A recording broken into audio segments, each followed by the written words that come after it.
I was in line at Starbucks the other day and the guy ahead of me paid for my coffee, and it got me thinking about this concept of random acts of kindness and how they feel across different generations, what they might look like, and particularly how they've transitioned over the previous generations. As technology advances, as we become more connected globally, I kind of wanted to open up a conversation about what a random act of kindness is and how it's kind of evolved over the years.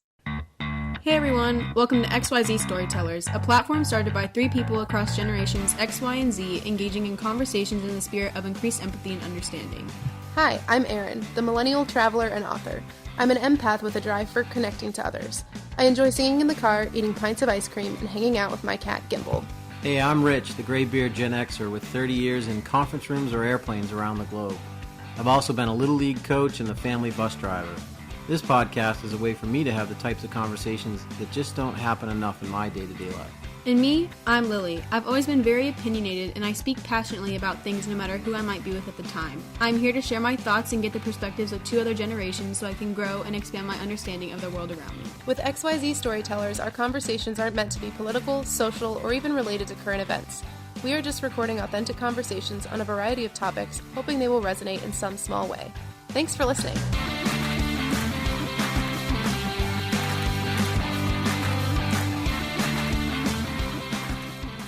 When I was back working at a gym, I was working at the front desk, and this elderly woman walked in and she asked me if I knew what an A-OK was. And in my mind, I thought that an A-OK was, hey, how are you doing? I'm doing A-OK, and you give a thumbs up. And so I gave her a thumbs up, thinking that's the response that she wanted. And she turned back to me and she said, no, do you know what an A-OK is? And I said, I don't. So she asked me for my hand, and I held it out, and she put this tiny little yellow smiley face plastic die cut into my hand, and she folded it in and she said, this is a random act of kindness. And it was this tiny, tiny smiley face that made a big difference in my day, because I connected with her in a way that most people who walk through the door, I don't connect with. And so she taught me in that moment that a random act of kindness doesn't have to be something that is large. It can be something as small as a tiny smiley face and a have a great day. So it was brought to my attention recently that Waze is also kind of like a random act of kindness. So Waze, for those of you who don't know, is a navigation tool that provides live feedback. So as you are driving around or as you're riding in a car, you can notate to other drivers where there are cops, where there might be a stopped vehicle on the side of the road, to help make other drivers behind you aware of what's going on. And it dawned on me that this is actually a kind of random act of kindness, because you're providing feedback for people who are coming into your space after you and allowing them the heads up to let them know what's coming their way. So it got me thinking about how random acts of kindness have kind of adapted with technology, because it makes it so much easier for us to interact with each other and provide these opportunities to make someone else's life easier.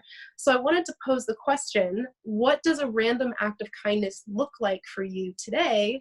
And what might have it looked like to you a couple years ago?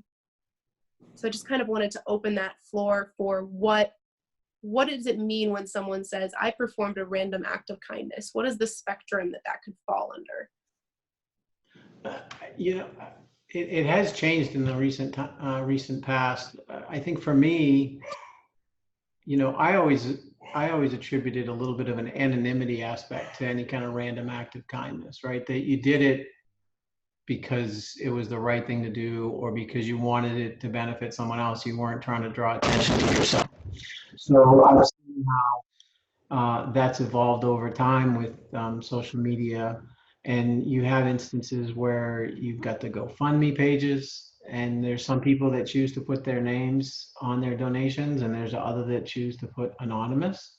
And so I think it's good that you can do that. I think for me, a random act of kindness in the past has been, paying some money to someone who's standing on a corner, or just something minor like taking that time to hold the door or help someone with their groceries. I think that's always been something that's been a part of it. But that was for the longest time just how you were raised, right?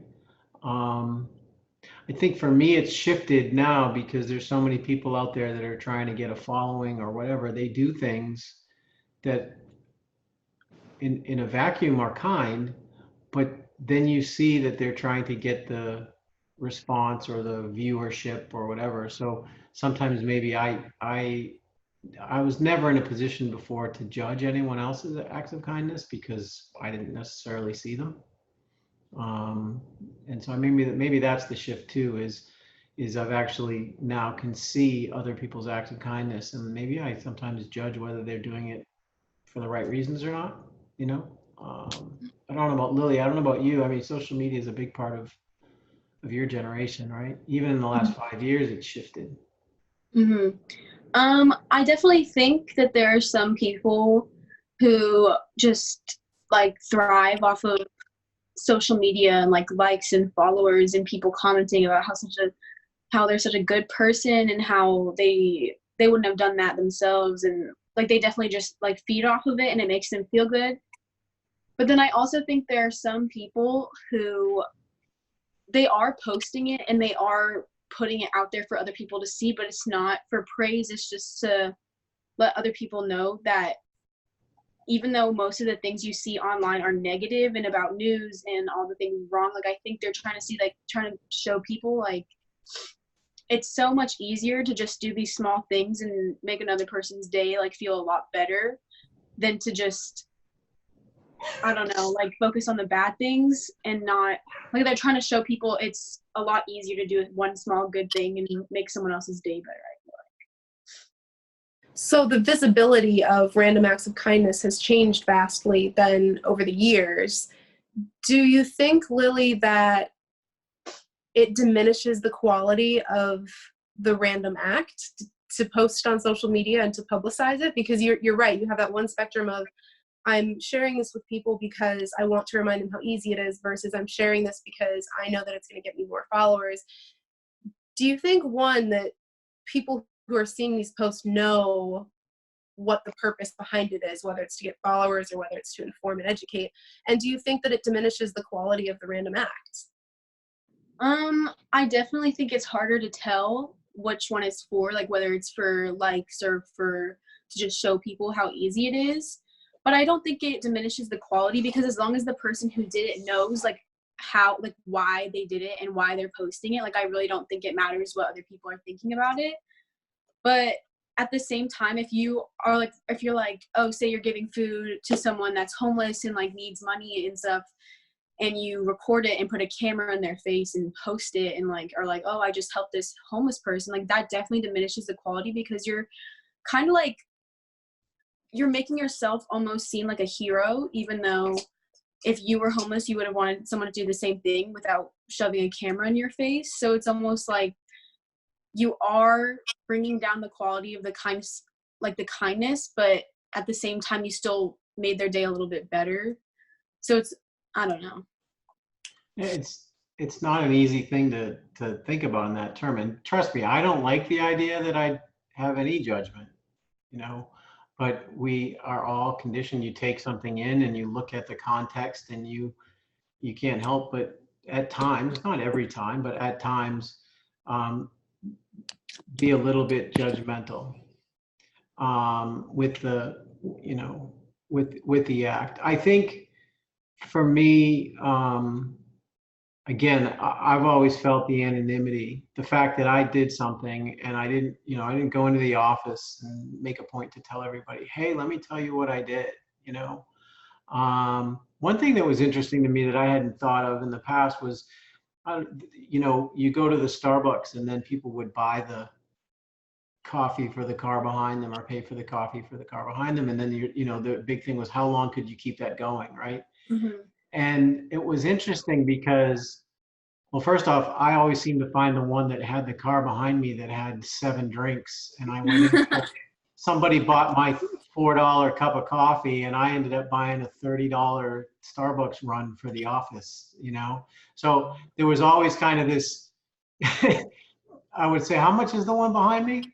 And then they go, oh, it's 30. And I'd be like, you know, I'm in this. I got to do it. Right. And I would just pay. And I was never upset, but it was always kind of like, dang, that was not what I wanted to have happen. But somebody I read made a point. The people that are going to Starbucks aren't necessarily hard up for cash, Yeah. right? And if you're spending money, if you're spending $5 on a cup of coffee, yeah, it's a nice gesture that someone's going to buy your cup of coffee for you. But why not just give 100% tip to that hourly person that's working 12 hours that day, and say, here's my $5 for my coffee, and here's $10. Have a great day. I hope it helps. So it kind of struck me as thinking, that's actually kind of true, right? And that goes to that thing about, well, it made us all feel good, but did it really, did the rising tide lift all boats? But then you circle back around and hey, you know what? We have enough time when we're scowling at each other in parking lots, fighting for parking spaces or intersections. The idea that someone took a moment and said, hey, let me pay for the cup behind me, that's not a bad thing either, right? So I guess it's just there's different types of acts of kindness. But to your point, Aaron, maybe social media helps because just seeing anybody doing something nice, it's better than 90% of the stuff we see on the news today anyway. I think it's interesting that you bring up this idea of almost validity or necessity. I think of, if I'm bringing it back to this idea of ways being the metaphor for the way that we interact with people in our everyday life, if I have a guy that's speeding 100 miles behind me, I might not be so inclined to let him know about the cop that's up ahead because he's doing something wrong. He might not deserve that heads up. So it brings into question, I think it's an interesting conversation that is almost a tangent to the entire conversation about random acts of kindness, of how do you decide what is a valid act. You could even dive into this concept of, every time I drive past someone begging on the side of the road, I think about those viral videos of someone who took a camera and followed someone who was begging back to their parking lot where they have a Mercedes, and they were just putting on an act because you can bring in, depending on your location, quite a bit of cash standing on the side of the road, but that might not always be someone who's going to use that cash for something that's necessary for survival, or someone who even needs the cash in the first place. So I think it's very interesting that we have to kind of ask ourselves these questions and review the situation to say, is this worth what I'm giving? And how do you make sure that, first, how do you decide that you're going to sacrifice something? And then how do you know that you're sacrificing something for the right reason? And so I think this is something that we're always asking ourselves is, what is the right act? Do you think that there's a difference in providing a random act of kindness online versus in person? And kind of what's the personal experience, both on the receiving end and the giving end? I know I've provided funds online for one of my Teach for America friends who needed a donation to provide supplies for her classroom. So I've provided funds online, and I've also bought someone's coffee before, and they feel a little bit different to me, but I kind of want to get your different perspectives on if you've provided services in that way, and if you've received it, how those differentiate the experience.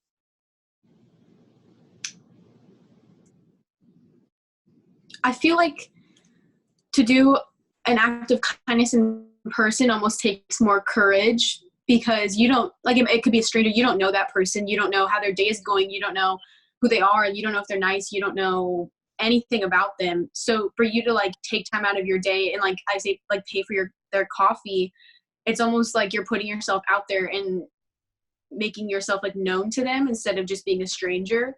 But online, if you donate, say, $10 to someone's GoFundMe, they're just going to see it, say, oh, thanks for donating $10, and then move on with their day. They're not really going to think about that for the next few hours. Unlike if I went to a coffee shop and someone paid for my coffee and we had a conversation and I said, thank you so much, I would feel almost more inclined to appreciate that one. They're both equally nice, and I would appreciate both of them, but I would feel more appreciative of the in-person one, I feel like. Yeah, I guess I could see that. I guess I look at it a little bit differently, Lily. So if I'm going to buy coffee for someone who's standing there, I can connect, right?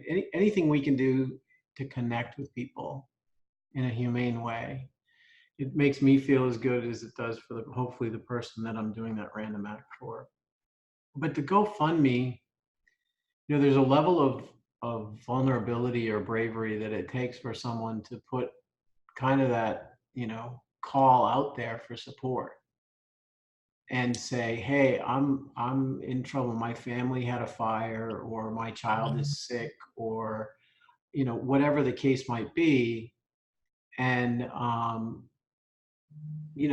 they appreciate it when they see those numbers go up, and I think the fact that they see people who are strangers that are caring enough, I think that has an impact. I know your point, it can be somewhat impersonal, but at the same time though, that money hits their bank account and helps them out, whether, in a very real way. What's funny too though, is there's times when you pull up to that intersection and there's a person that's, panhandling or what have you, and you kind of have this filter that we've all developed, because I could go broke if I gave money to every homeless person that had their hand out. I'd be just handing out money all day, right? But then you look at, the context, and then also, my own mood. Yeah, I've got a $2 in coins right here in my console. It's not going to take me any effort to reach into the console, put the window down, and hand it over. And I think part of the genuineness of the act is how little I think about it when I do it. Versus if I sit there and say, okay, don't make eye contact, just look ahead, go about your day. I wish you the best, but I don't have anything in my console, and I need to move along. I mean, I think for me also too, when you see these Facebook things that pop up and they have this appeal, so-and-so's child is sick. Everybody whose child is sick, I wish I could give money to, but again, I'd go broke, right? So then sometimes you click through and sometimes you don't. And I guess for me, I'm at a point now where the reason I like the anonymity of it is because if I don't do it, I don't feel guilty. I don't feel like, and if I do it and it's anonymous, I feel like I can just appreciate that I was able to do it in that moment. Whereas if I went and actively was looking for, hey, look what I did, mm-hmm. and then all those other times where I looked the other way or clicked through, I don't tell people about those, right? So then that's when it gets a little bit disingenuous. So for me, I guess the anonymity allows me to just flow through that process without, and the best ones are people at, 11 o'clock at night, and I'm giving them $50. I don't know them from Adam, but I got $50 and it's not going to hurt me to do it. So I'll do it. But then I don't even tell your mom, Lily. I don't, even when she's sitting right next to me, I won't say, hey, guess what I just did? I just do it, and I think for me, that's when it feels authentic. So maybe it's not judging others as much as it's my own mental math about authenticity is the anonymity of it. So I think it's funny that you mentioned the influx of need. I mean, we live in a world where unfortunately there are a lot of people who need help, whether it's financial, emotional. We have people who need resources from people who have them. And it makes me think about every time I go to get food for my cat, I'm asked, do you want to donate money to help an animal in need? And I think, yes, every single time they ask me, of course I want to help the animals. I don't want to hit that no button. But like you said, if I donated to everyone who needed something from me, just as I would with my personal energy, I mean, if I came to every friend's every need, I wouldn't have any energy left for myself. And that's not even giving of my money, but it's giving of my time and my mental energy. And so we kind of have this bank, right? Both literal and emotional, that we can only give so much from. 30 years ago, Rich, do you feel like there was as much visible need? Do you think that part of the reason that we feel guilty when we say no is because there are so many visible opportunities thanks to social media and improving technology?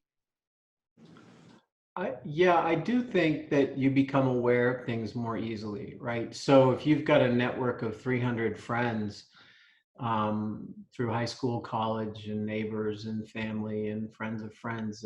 And you end up with a Facebook feed that it's far more likely you're going to hear some of those things that happen. Whereas, if you're in a town and you didn't move away, there's the town um, grapevine, as it were, and they had benefit raffles. You'd go to church on Sunday and somebody would make an announcement and say, hey, so and so had a fire last week and we're trying to raise some money, so we've gotten some local businesses to donate.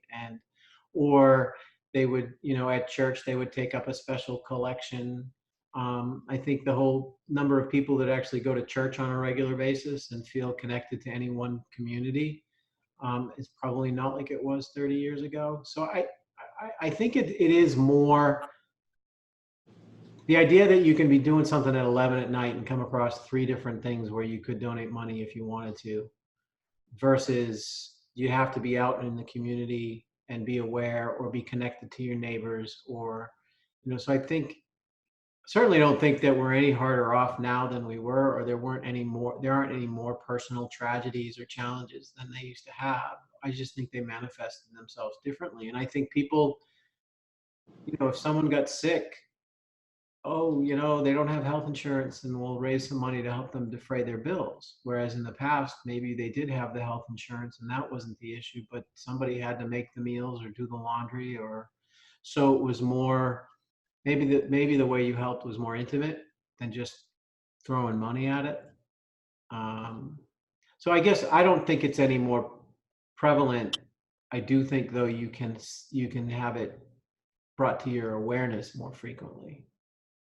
What about the frequency of scams? I know I've certainly gotten emails and phone calls saying, oh, so-and-so is stuck in whatever country without any funds. Will you help get them home? Right. I feel like that is more prevalent now because it's so easy to reach a wide population and get a hold of people who will click the link and mess something up. Do you think that there was still a population who took advantage of people's kindness 30, 40 years ago as there are now? Or do you think that it's definitely increased in the likelihood of finding a distrustful source?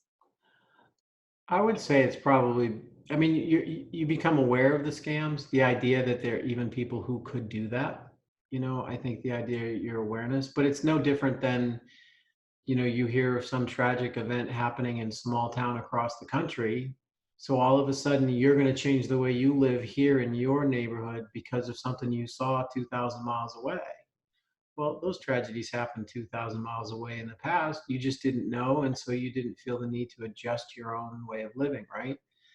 But I think scams are more prevalent now because the whole technology, you are only a few clicks away from dropping $50 into, an electronic GoFundMe fundraiser. Whereas the scam in the past, the idea that there's people out there that pretend their child is sick. I think that happened before probably, but it was nowhere near as prevalent. I think the way I filter about it is if I don't have some kind of personal connection, if I don't see my friend make a donation to someone who is their first friend, right? I'm not 2 and 3 steps removed. So if I see a high school colleague, a classmate of mine, makes a donation to a work friend of theirs, and I can see their donation, and then they share it, and I go, okay, yeah, Lisa, she's got a good head on her shoulders, and she's a caring person, and she's sharing this because she genuinely feels it needs to happen. I'll donate because of who shared it with me. But if I don't know who shared it and I don't know the person, I'm far less inclined to make the donation for that very reason. Lily, how about you? When you're scrolling through social media and you see these needs, what is your reaction as they come across your news feeds? Or if people are talking about it in class, how do you filter through those?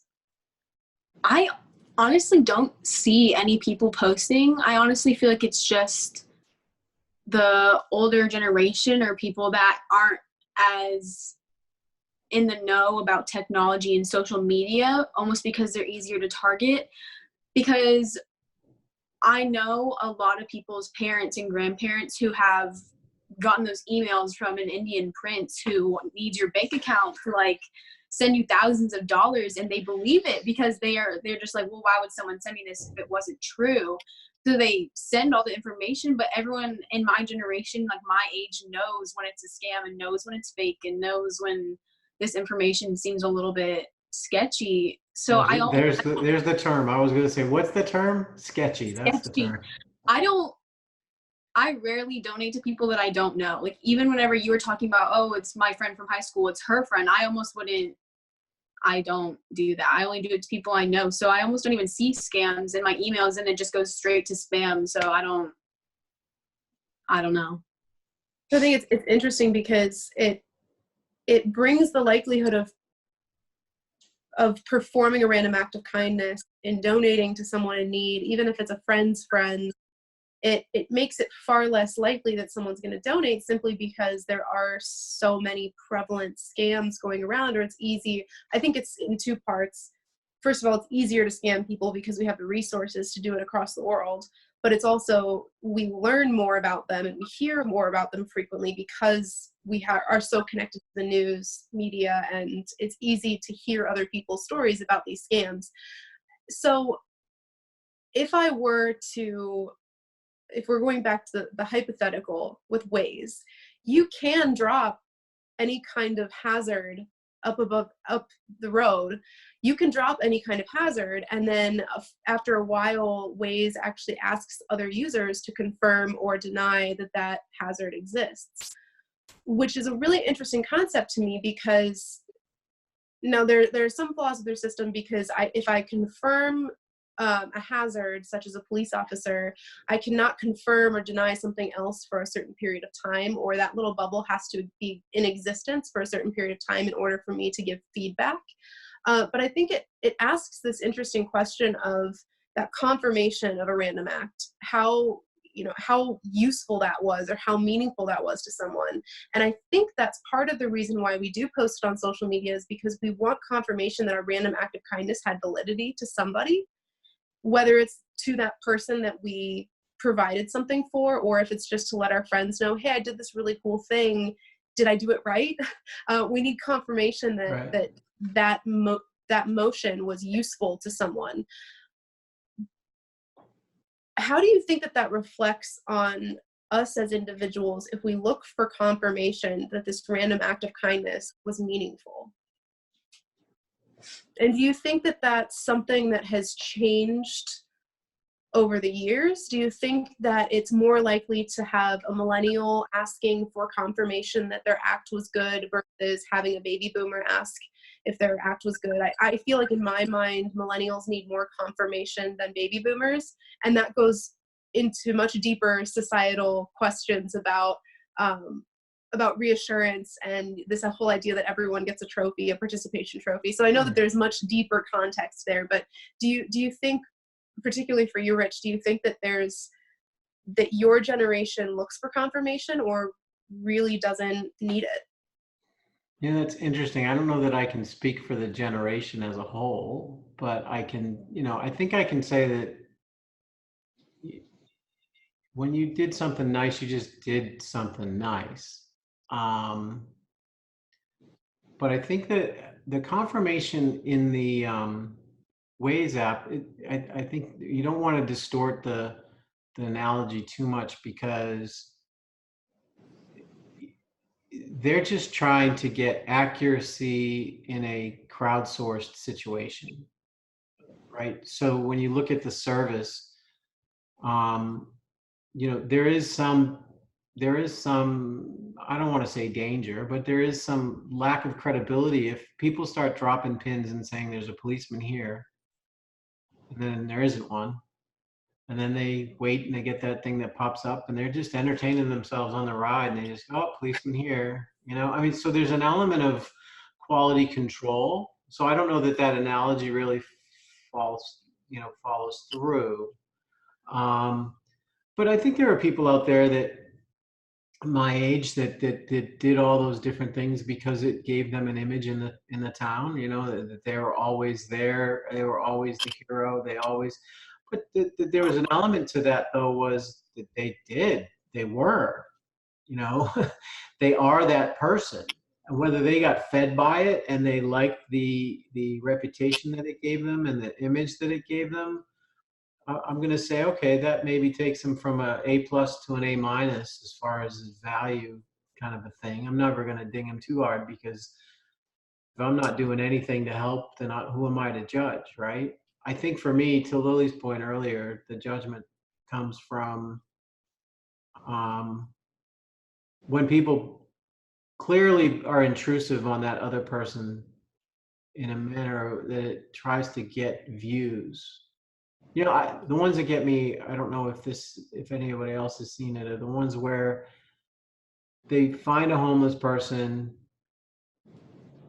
they sneak $1,000 into their backpack, then they sit back and video waiting for them to open their backpack, and they sit around for hours until they open the backpack and they find $1,000.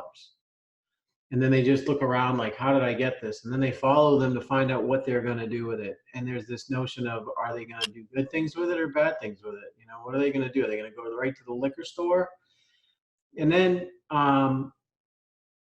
you know, it just seems like it's a social experiment, not an act of kindness.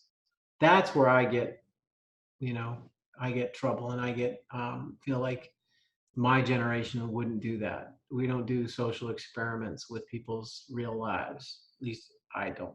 Maybe we do, and I never realized it. I don't know if I answered your question or not.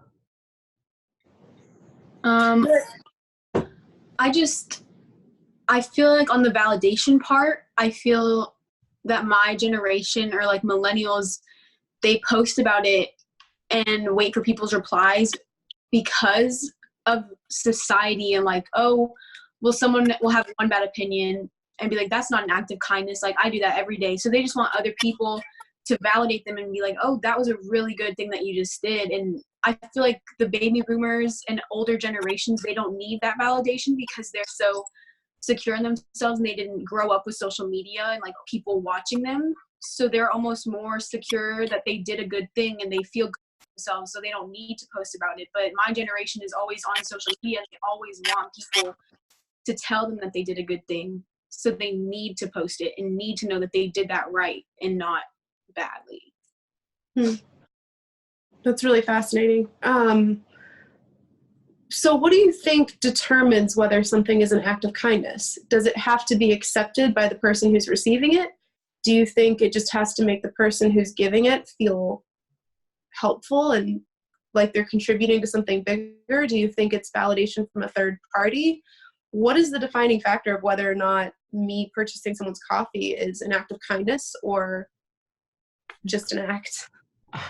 I think any act that is done with kindness in mind or doesn't do harm, you could say is an act of kindness. You know, something like holding the door, you know, paying the toll for the car behind you, or paying the coffee for the person behind you, or making a donation on a Facebook fundraising, GoFundMe, whatever. I think they're all acts of kindness. I think it's just a matter of each of us has to understand what we feel the act of kindness is, or what we feel is an act of kindness, and we just have to be genuine in that regard. I read this thing. It's not 100% related, but it just made me think whenever you said the intention, like they had to have good intentions when they did it. I read this thing and it was like, it was a Tumblr post and it was like, I was in the hospital recently, not for anything serious. Like I just broke my arm. I was going into surgery. And my nurse asked me if she could pray for me. And even though I'm not religious and I don't believe in that, like I knew her intentions were pure. And so she did it. And like, I believe that was an act of kindness, even though the person in the situation doesn't necessarily believe in religion and God and all of that. I believe that the nurse was trying to pray as an act of kindness, you know? So I just feel like it's the intention of the person.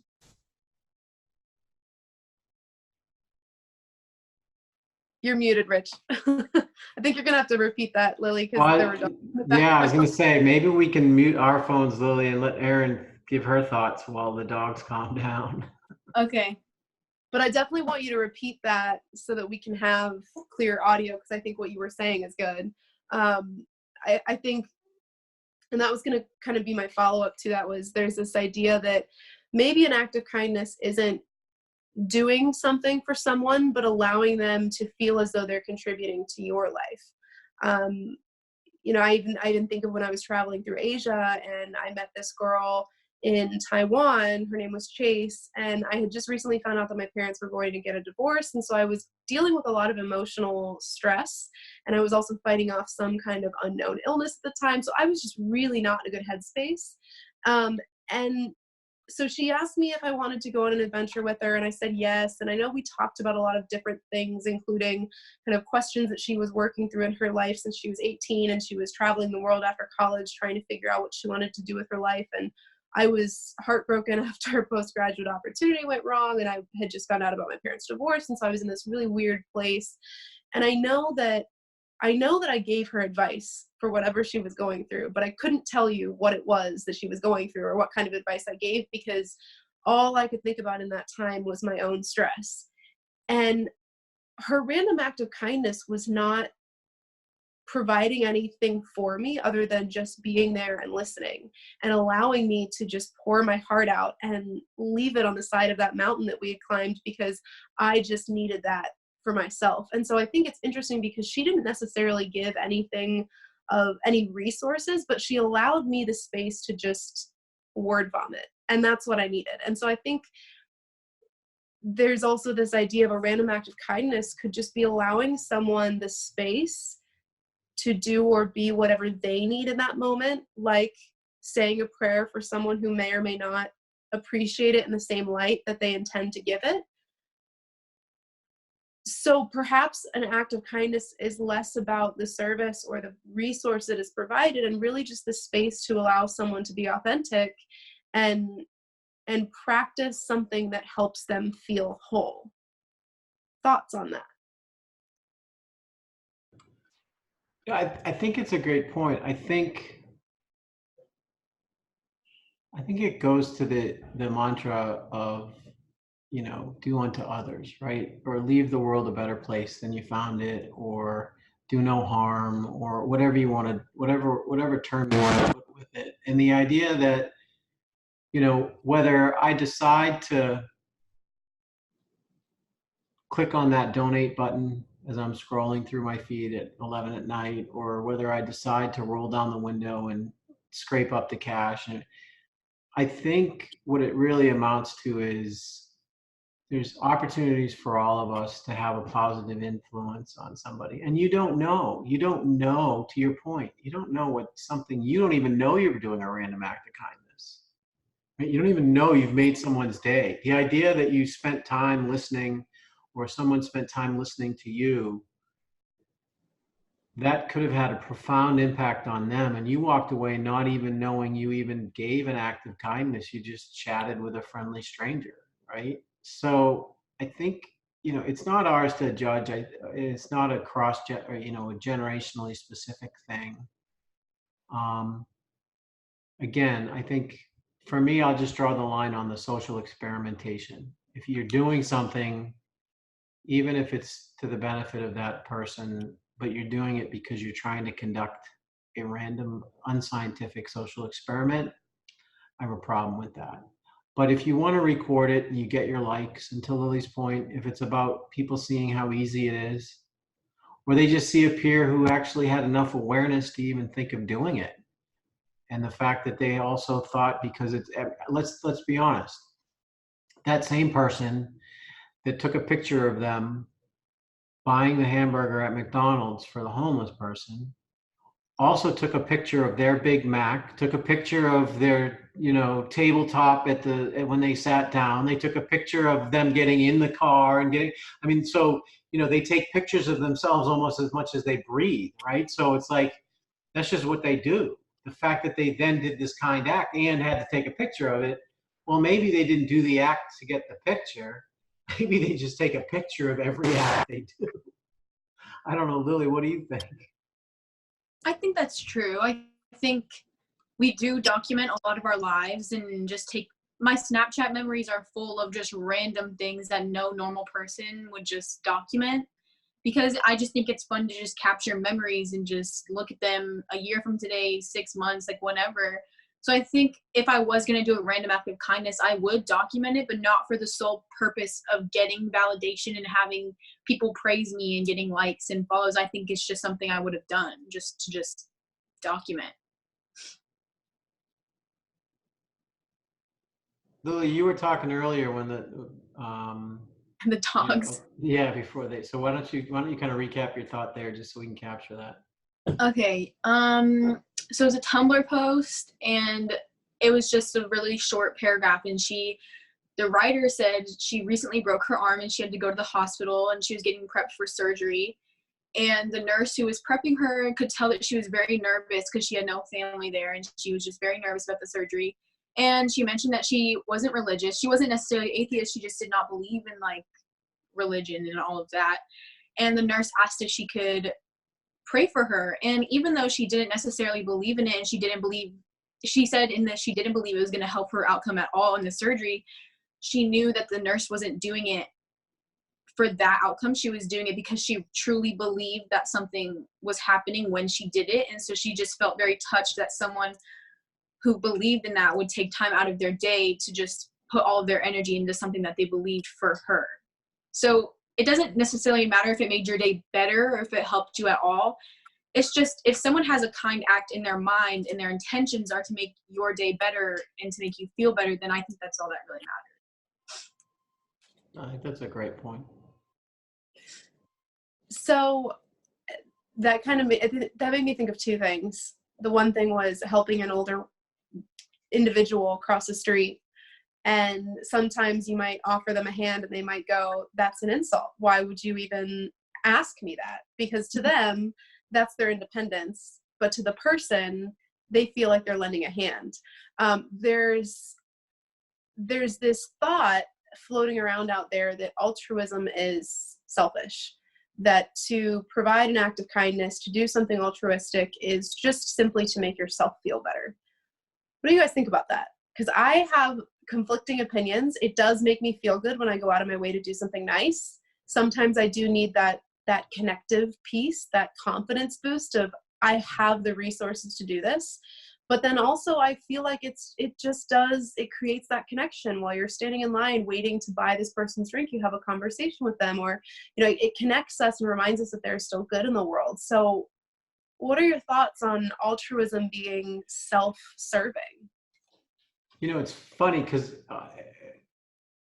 I mentioned earlier, there's times when I find myself judging people who do kind acts, right? When they take a picture of it or they video or they, pat themselves on the back. So I understand that I may run the risk of contradicting myself a little bit here, but I think it's got to be, and maybe there's some cynicism in me, but it's got to be a pretty cynical view of the world to think that altruism is an act and it's a selfish act, right? I mean, at the end of the day, if you're doing something that has a positive impact on someone else,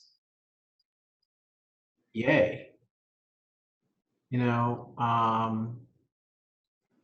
Again, the social experiment example, but if someone's being kind, I guess maybe this is going to be a shift for me in my view of things.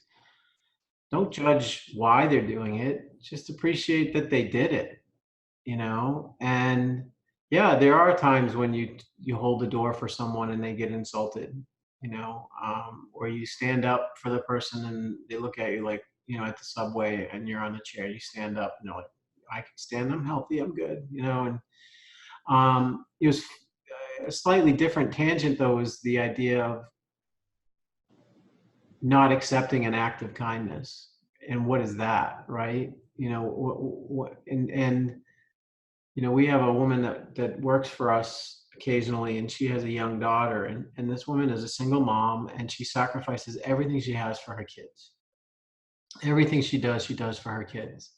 And her 8-year-old daughter knows that she's going to get some money from her grandparents for her birthday or for Christmas or something. And she'll say to her mother, when I get my birthday money, I'm going to take you out and we're going to go do this. And I'm going to spend my money on you. And the mother, in this effort to be selfless, says, no, honey, you can't do that. I don't want you to do that. I'm fine. I've got all that I need. You just do what you want. You do. And, I found myself having this conversation with her, and I'm saying to myself, well, what if your daughter is mirroring what you do for her? And by saying no in an attempt to be selfless, you're actually denying your daughter the ability to be selfless towards you. And I think after I got that out, both of us looked at each other, and I think our heads were going to kind of just explode a little bit, because it was like, wait a minute, what? So my saying no to my daughter, I don't need you to do this for me, is me actually being selfish, or the person, so I think it's better that we have people doing more kind acts, and if we want to judge them, that's fine, just as long as the acts keep happening. I think that's really what it comes down to. I'd rather have that than to talk anybody and put them in a position where they're like, fine, I'll never do another kind act again in my life. Everybody looks at me and questions my motives, and they think I'm being disingenuous, and well, okay, fine. And I think we've got enough instances where people disconnect from the world and isolate themselves, that I don't think that would be a good outcome. I think going back to the old person, like the very first example you gave where the old person's crossing the road and you go up to them and offer to help them, and they take it as an insult because they're like, well, I'm not old. Like, I can walk across the street myself. Like, I know how to walk. It's not that you think they're incapable. It's just you want to make their day easier. Like, if you see someone with a cane, well, I'm a host at a restaurant. If I see someone with a cane, I'm not going to walk them to the very back room just because I know that they can walk. I'm going to take them to the closest table I can find, because I don't want them to have to walk to the back of the room and take their cane all the way to the back of the restaurant. Like, it's not that I feel that they can't. It's just I would rather they didn't.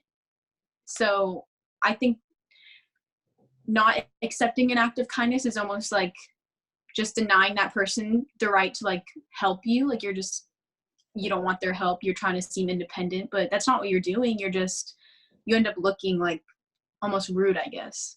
Yeah. No, it's interesting. I think it's really interesting. I feel like whenever someone does something nice for me, I almost have to fight them on it. Like, if they're going to buy my lunch or buy my coffee, or I'm having a meeting with someone and they say, oh, let me get your check, I almost feel like if I don't say, oh, no, I can get it, or you really don't have to do that, if I don't say something like that, it's rude to just let them pay. Right. To just let them pay and just say, oh, well, thank you. Because then I feel like I'm taking advantage of their offer, I guess. But why is it so difficult for us to just say thank you? That's a good point. I don't know if you guys have experience with that, if you have any self-reflection in that, because I struggle with it all the time. Yeah. Well, that goes to that mother-daughter example, right? The mother just wouldn't let her daughter buy her breakfast, take her out to IHOP with her birthday money. And I was like, let her take you out. Think of the joy you get from helping your kids. That's the joy she's going to get from doing something for you. Yeah, but she should spend that money on something. What if the most important thing she could do in that moment with that money is make you happy by buying you? Who are you to judge what's going to make her happy, right? And so I always viewed, those battles you would do. Oh, let me get the tab. I don't know, but I never fought that much. I'm like, are you sure? Like, yeah. I'm like, all right, well, I'll get it next time. And they're like, okay, sounds good. So I was never the one that I've done battle with people that if I said, let me get this, like, no, seriously, I want to get, no. And they genuinely get angry at the idea. And it's like, this is me wanting to be a friend and wanting to make a gesture. This isn't me thinking, you could use this money to pay your bills, or you could use this money to do something. There's no thought other than that was what I was inspired to do in that moment. And then it gets diminished. Real funny story. I was out with Danny and my son Daniel and his wife and her dad, and we would go out to eat. And every time we'd go out to eat, because we'd had about 5 or 6 meals together, he would put the card out and he would all but shoo the waitress away before I could offer mine to split the check. And it was like, no, I got this. No, I got this. And I knew it wasn't a matter of him thinking I couldn't afford it, so I never fought it. But this last time, he paid for breakfast, and I was like, all right, we're gonna figure out a way to get through this. So then we asked the waitress to get the check, and she walked away. And I was like, where's the bathroom? And they go, oh, it's over that way. And I tailed her back on the way to the bathroom, and I called her over and I said, here's the card. I said, we're going to do a battle at the table, so I just want to pay this here right now. And I gave her the card. And then I didn't even go to the restroom, and I went back to the table, and they had seen what had happened. And of course, Lily, your brother Danny, he looks and he says, oh, pretty slick, Dad. And I was like, well, Greg pays the tab a lot more than I do, and I wanted to be sure that I was going to pay my share for this meal. And this is what I wanted to do. And he goes, to be honest, he said, I thought when you got up and left for the bathroom, you were trying to get out of paying the tab. And I go, yeah, that's how I operate, right? I've always been that kind of person. But it was funny because, we got a good laugh out of it. But if I hadn't done that, he would have pushed so hard that I would have let it happen simply because I didn't want to turn it into a negative thing, So I've had family members lunging at each other over the table to try to grab the cards out of people's hands. I've trailed waitresses to the bathroom. It's like, it's really weird because, but then I think it's important that you mentioned that then you said, okay, well, I'll get it next time. There's almost that obligatory, I'll get it next time. Yeah. What if, and Lily, this might be a good question for you too, because I am not yet in the situation where I feel like I can say for sure, I'll get it next time, because I'm still 24. I'm still figuring out my finances. I'm starting to save up. I don't have a 401k established yet. So I'm not in a position where I can go willy-nilly buying people lunch and coffee. So when someone offers to get my breakfast, I don't want to say I'll get it next time because I don't know that I for sure can. Nor do you need to. Do you feel that same pull, Lily, to say I'll get it next time, even if you're with your friends or anything? Or do you feel like there's no need? When I'm with my friends and they offer to pay, I know them enough to know that they wouldn't offer to pay if they didn't want to. Almost whenever I do it, we could go get coffee and I'll be like, oh, I'll pay for you. It's fine. We won't say that if we didn't want to pay and if we couldn't pay, So when I see like shows or movies and people are like, oh, no, like I'll pay. And they're like, well, no, I'll pay. Like, I'm like, well, they wouldn't have offered if they didn't want to pay. No one is just obligatorily like saying like, oh, I'll pay. Like they're not saying it out of habit. It's just like, I think I get it. And I know your crew of friends. And so I get that.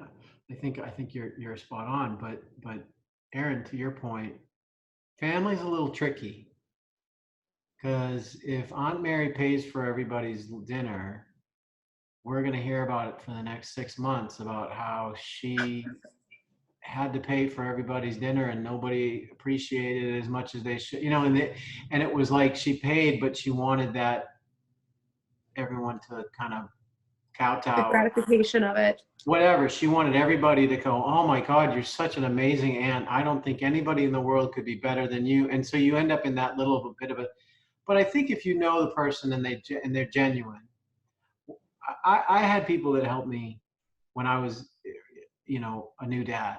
And when you're a new parent, things are tough. And so I still find myself doing acts of kindness for young parents now, thinking of the time that somebody did something for me. And so it wasn't that I got dinner the next time, as it were, but it was like, you know what? No, I can do this. I'm going to, and I don't have any examples off the top of my head, but I'm going to help this young couple because somebody helped me when I was strapped for cash. So I think for you, maybe another way of looking at it is these people have been where you're at. Maybe they had someone help them, or they just wish they'd had someone. The idea of who invited whom to lunch. So if I know that you're tight for cash and you're just trying to get by and get started, and if I invite you to lunch, in my mind, I'm inviting you to share time with me. I'm already acknowledging I'm going to buy lunch because I don't want you accepting the invitation to become a burden and you had to shell out $20 you couldn't afford just to be polite. So I think you just have to give it some thought, not in every time, but take a step back from it and maybe look at it from a different perspective. And so if you get invited to lunch and you go, but if you're the one that says, hey, let's go to lunch, and then you short arm the bill, well, that's a different animal, right? Mm-hmm. But if someone invites you because they genuinely want to share time with you, and then they say, let me get this. Okay, I'm going to take all of that at face value. But there will be a time in the future, Aaron, where you'll be the one that has the excess cash and you'll want to spend time with that person. And you'll think of the person who did it for you. And that's where, it's like a circle of life kind of thing. I actually had this idea yesterday. I was telling someone about how I reconnected with my high school choir director, and she invited me to come to her women's chorus rehearsal on Monday nights. And so I went last week, and I really enjoyed it. I forgot how much I missed singing and how much joy it brought to my life and how much self-discipline it required, both in practicing and in breathing. And so at the end of the practice, I went up to her and I thanked her for, allowing me the opportunity to be a part of the group. And she said, I completely forgot to mention that there is a yearly due for that. And it's, $120 or $60 or something like that. And she went, but I understand if right now that's too much, because especially I didn't mention it to you before you showed up. So if this is something that you really enjoy, I will be happy to sponsor you. And before she told me that it was over $100, I went, well, how much is it? I might be able to swing in. Then she told me it was over $100, and I went, yeah, I'm newly self-employed. I don't really think that I should pay over $100 to sing right now. That's just not a top priority for me. But she knew how much I enjoyed it in high school and how much I was enjoying it now, and so she sponsored me. And I was telling someone this story and thinking, I just can't wait for that day that I'm in this space where I can provide that opportunity for someone. And I think I'm going to make a list of all of the different ways that people have provided opportunities for me, whether it's singing in a choir, investing in my Patreon as I was publishing my book, giving me a gift card as a congratulatory. I know that you work at Starbucks a lot, so here's a Starbucks gift card to help your productivity continue. I kind of want to make a note of all of those small acts. And when I'm in that position that I can provide that for someone else, I'll go down the list and say, all right, I sponsored someone's choir for a year. I sponsored someone's Patreon, or I feel like that would be a productive, but also a cyclical way to just kind of keep that giving going in an unconditional sense of the word. So I just wanted to share that with you, because I feel like that would be meaningful for me, both to track it in feeling how grateful I am for all of those moments, but also to make sure that I give that back at the end of the day. I think tracking it and acknowledging it and keeping a journal that you can look at and reflect on all the people that helped you over the years and how good that made you feel, I think that's definitely a good thing. I think just be careful to then start viewing it as a list of obligations, that there's a transactional element. And I'm not saying you would, but as long as it doesn't become a transactional thing of, okay, I had 20 people I noted and now I'm going to make 20. Look, your heart's going to lead you, right? And so I guess it kind of closes out because we've got to finish up, our time together. But there's this notion of what's a random act of kindness. A random act of kindness is something where, for me, I do something that I'm inspired to do in the moment because I've both been moved by the situation and I am able to make some kind of an act or a contribution or a gesture, right? So to me, it's kind of that when it all comes together, the thought, the ability, and the situation, and it happens organically, that to me is a random act of kindness, which is different from, oh yeah, I have $100 a month taken out of my bank account to go towards this charity, and I have this other charity that gets taken out of my paycheck. And, planned donations is not a random act of kindness, but think for me, it's when it just happens and I almost put no thought into it. And I almost move on from it as seamlessly as I moved into it. Sometimes it just depends on the random act of kindness. Like one's random, one's premeditated. Still kindness, but totally different subjects. Right. No. Yeah. So I guess, you had asked earlier and I guess it kind of just, I felt inspired to share that. Lily, what were you saying? Yeah. I was just saying, like, what you were saying, whether you're inspired and whether you have the resources to do it. It's almost just, if I'm in a good mood and I am at Dunkin', I'm like, oh, let me pay for the person behind me. I'm never expecting someone to just be like, oh, you're paying for the person behind you, like, here's a free, like, donut. Like, that's not what I wanted. I was just in a good mood and I felt like just doing it. Like, it was just, that's what a random act of kindness is. You just feel like doing it, I feel. All right, everybody. Well, this is our first podcast. We're learning as we go. Hopefully you've enjoyed it and we didn't destroy the audio too much. The barking dogs wasn't too much of a distraction, but this is really an enjoyable conversation and I like the way that it went. So Erin, did you have any closing thoughts or comments before we sign off for the day? I think one of my biggest takeaways is not just talking about how important it is that we perform random acts of kindness as we feel so inspired to do so, but also being mindful and receiving them. And so I think that that's one of the greatest takeaways from this conversation is just the mindfulness practice overall about random acts of kindness, whether you're giving or receiving. It's an important part of the way that we connect across demographics, generations, experiences in life.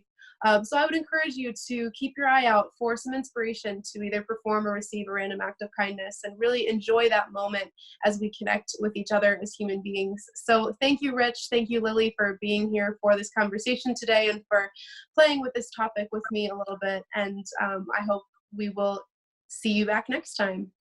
All right. Cheers. Say goodbye, Lily. Bye-bye. Thank you.